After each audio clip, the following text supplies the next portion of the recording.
So yesterday what we were talking about, we were discussing regarding the MOSFET, right? So we discussed about the types of MOSFET. We have discussed about the how MOSFET do work. So in that we have seen the construction diagram of P MOSFET, N MOSFET, N channel MOSFET, right? Yesterday we have seen that MOSFET do require two types of electric field. One is vertical electric field and second one is horizontal electric field. The reason of vertical electric field is it will require to generate the channel, and horizontal electric field will require to move the electrons. Now in today's lecture, we are going to talk about the CMOS. What is CMOS? CMOS is complementary metal oxide semiconductor. As I told you yesterday, we are going to have two types of MOSFET to form one single circuit into the CMOS, right? So this is the example of CMOS inverter. Now, there are two MOSFET involved in the CMOS inverter. One MOSFET is your P MOSFET, another MOSFET is your N MOSFET, right? So, where is your P MOSFET? On the screen, you can see that here is your P MOSFET and this is your N MOSFET. One load capacitance is connected at the output side, right? As this is a CMOS inverter, what will be the output of this V out? Whenever your V in will be low, output will be high. And whenever V in will be high, your output will be low.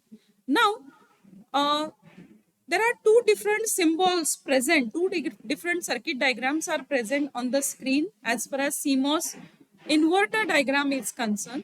The one diagram where you could observe that your MOSFET is represented with 4 terminal, and in this second figure, your MOSFET is represented by 3 terminal. Both symbols are valid.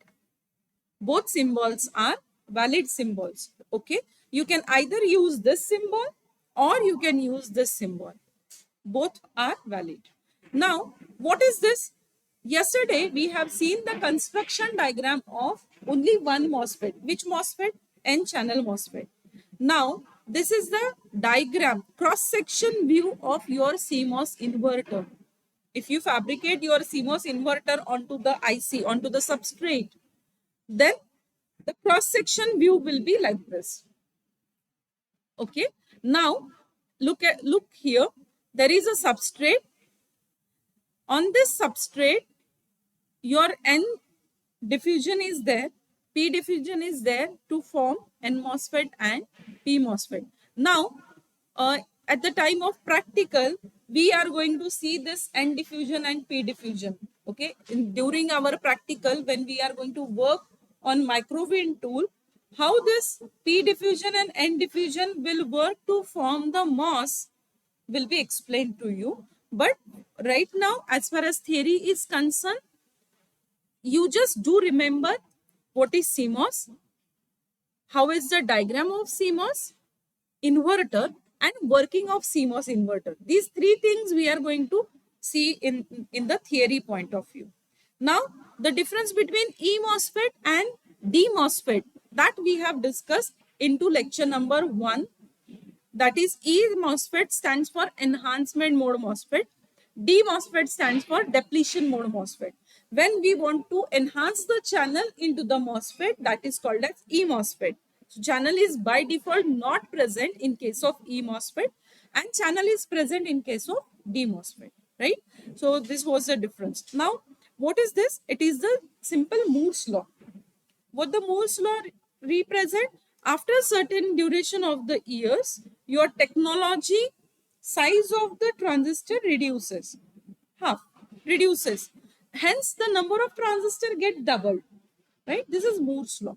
So this Moore's law statement in front of you is up to 2000 only. Right now it is 2024. Still, Moore's law is applicable. Now, your MOSFET is reaching to its very many dimension, nano dimensions, and now researchers are trying to find out the alternate device instead of MOS, the alternate device which we can use to fabricate our IC. This is what the current research is going on. Okay. So even we are going to have the activity number 1 as well based on these devices. So there is a comparison between CMOS technology and bipolar technology. What is bipolar technology? Which device you have seen? What is unipolar? What is bipolar? Unipolar is the current conduction is due to single type of charge carriers. Okay, note it. The current conduction is due to single type of charge carrier is known as unipolar. MOSFET is unipolar device. BJT is bipolar device. Bipolar junction transistor, that is called as BJT. Okay. So bipolar means current conduction will be there through both the charge carriers. For example, if we consider the BJT, how many junctions are there in the BJT? 2 junctions. What will be the construction diagram of the BJT? It will be PNP, right? So if we compare here BJT, your construction diagram will be something like this.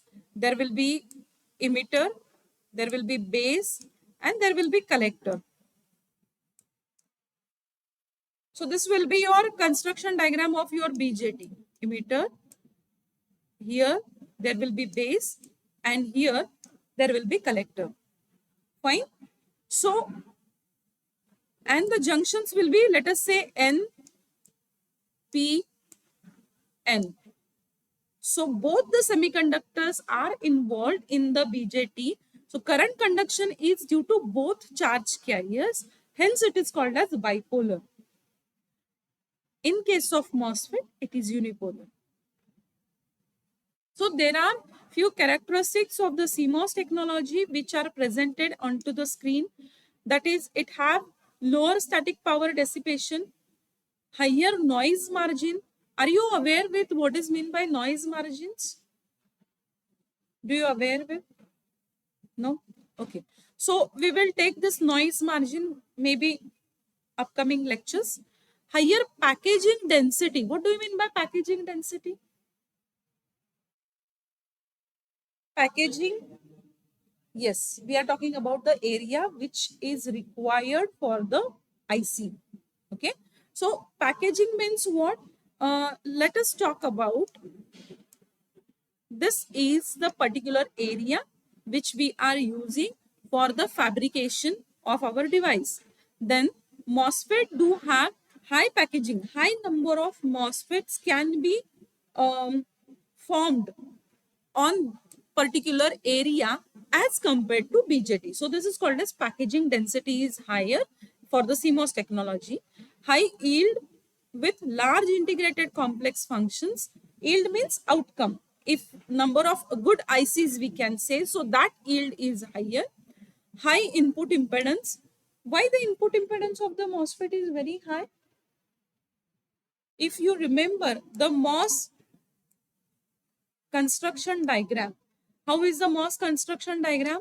The one terminal where we are going to form the vertical electric field is your gate. Gate is made up of polysilicon. Below gate, there is something which is called as silicon dioxide layer. Am I right? And then below that, your substrate is there. So there is no direct electrical connection between your gate terminal and the substrate terminal. Right? Hence, input impedance is very high in case of MOSFET. Okay?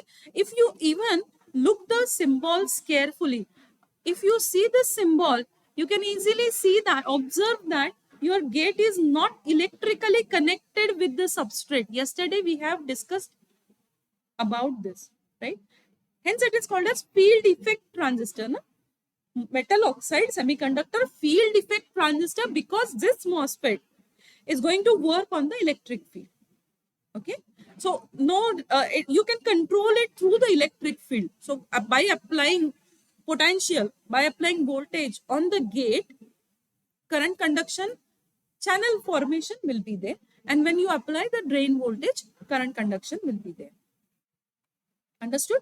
So this is what the meaning of this high input impedance. Scalable threshold voltage. Yesterday we have also discussed about the threshold voltage. What is threshold voltage?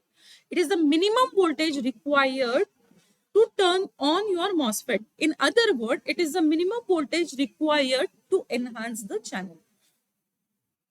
Is the threshold voltage for enhancement mode MOSFET. Okay. Higher delay sensitivity to load, that is fan out limitation is there. Low output drive current, low trans conduction, bidirectional capability. Yes, this is very, very, very important point. What do you mean by bidirectional capability? Source and drain of the MOSFET can be interchangeable. It will, now you will say how it can be interchangeable. Suppose this is your MOSFET. Here your source terminal is there and here your drain terminal is there. Okay. Ideally, your source terminal and drain terminal both are identical to each other. Understood? Source and drain terminal are identical to each other. So, if you apply positive voltage over here, if let us talk about N-channel MOSFET, then in N-channel MOSFET, if you apply positive voltage to the drain, your current will start flowing towards drain, right? If you apply the positive voltage at this terminal will work like a drain and this terminal can work like a source. So it is called as interchangeable. This case is not true for the BJT because we know that emitter, base and collector doping concentrations are also different as far as emitter base collectors are concerned. So you cannot interchange that three terminal if you are working with BJT. This is not the case with MOSFET. Understood? So main two terminals are important, gate and substrate. Source and drain can be interchangeable. Okay, only two terminals. Okay, so it is called as bidirectional capability. Source and drain are interchangeable. A near ideal switching device. It is a really good kind of switching device. Switching means on and off mechanism is there. So these are a few activities which in today's session we are not going to talk about, but this activity is designed into the WOO lab. That activity we will conduct into some another days. Now what this slide is representing? This slide is representing the behavior of the CMOS. Are you all aware with the CMOS circuit and its operation? Yes or no? Simply say. Are you all aware with the CMOS circuit and its operation? No? No? No? In ECA CMOS inverter was there? Okay, we will revise this. So, as I told you that inverter will have two devices. One, as it is CMOS inverter, complementary metal oxide semiconductor. So, it will include P MOSFET. It will also include N MOSFET, right? P MOSFET will be there at pull-up side. N MOSFET will always be there at pull-down side. Logic behind that we are going to discuss afterwards. Today's session, we want to understand how this P MOSFET and N MOSFET will work. So here we are providing input. Okay. Here we are providing VDD. This is your VSS. This is your CMOS inverter diagram. You may note down this diagram. It is CMOS inverter diagram. Now, next diagram, which I am representing as a figure A, is what? And figure B. These two diagrams are representing the representation of the same CMOS inverter in terms of resistances. Are you understanding? Simply we have converted, we have represented the device with its internal resistance. With its internal resistance. Do you understand? Shall I repeat? Both diagrams are same. Now you will say why this switch is included over here. So why the switch is included over here and why this switch is open? Open switch represent your device is in off condition. Open switch represents your device is in off condition, and where the resistance is represented, it is showing your device is on. Okay, so in figure A, which device is on? Lower one. Lower one, which MOSFET is there? N MOSFET. So in figure A, N MOSFET is on. However, P MOSFET is off. So what will be there at the output? Output, logic 0 will be there or logic 1 will be there? Logic 0 will be there at the output, as our pull-up logic is off. Pull-up logic off, switch is open. As switch is open, no direct connections from VDD to Vout. So your output voltage is directly connected to the ground through this resistance. Hence your Vout is 0. Understood? Second case, in case number 2, your output voltage will be 1. Okay, your output voltage will be 1. Now, why your output voltage will be 1? This resistance is directly connected to the VDD. Okay, so your output voltage will be 1. Now, after this, same is represented over here in terms of devices and its logic. Okay, now let us talk about this table. What this table is representing? This table is representing the device, P MOSFET device and N MOSFET device. Turn on mechanism. Your P MOSFET turns on at logic level 0. This we have discussed many times. And your NMOS turns on at logic level 1. Fine. So yesterday also we have seen that the applied gate voltage was positive for the N MOSFET, and that positive gate voltage we have seen how your MOSFET will turn on, right? So this is the logic. So if you apply 0 logic, negative voltage at the gate of the P MOSFET, it will turn on. Positive gate voltage to the N MOSFET, it will be turned on. Okay? So this is what the table is. And about pull up and pull down, as I told you that we are going to discuss this pull up and pull down logic some other lecture. So today we are not going to talk. So this is the working of your CMOS inverter. Look carefully about it. There is a PMOS, there is a NMOS. It turns on at logic level 0. It turns on at logic level 1. Now what do you mean by this strong 1 and strong 0? This story is related to the pull up and pull down logic. As I told you that today's target is to only explain you the CMOS inverter working. So I'm not going to touch to the strong 1 and strong 0. Remember one thing very important, always PMOS will get connected at the upper side. NMOS will always be connected to the lower side, which is called as pull down logic and which is called as pull up logic. इतना बस आज के lecture में ध्यान रखो. And again, here we can talk in terms of circuit. So let us say input is applied 0. If input is applied 0, which MOSFET will turn on? Which MOSFET will turn on? P MOSFET will turn on. N MOSFET will be off. 0 logic is applied. Na? So 0 logic, your PMOS will turn on. So it's fine. Na? So for 0 logic, your P MOSFET will turn on. And for 1 logic, N MOSFET will turn on. So at the gate, we have applied 0 logic voltage. So this P MOSFET will turn on. As this P MOSFET will turn on, your VDD will get directly going to connect to the load. So at the output, we are going to get the logic level 1. Understood?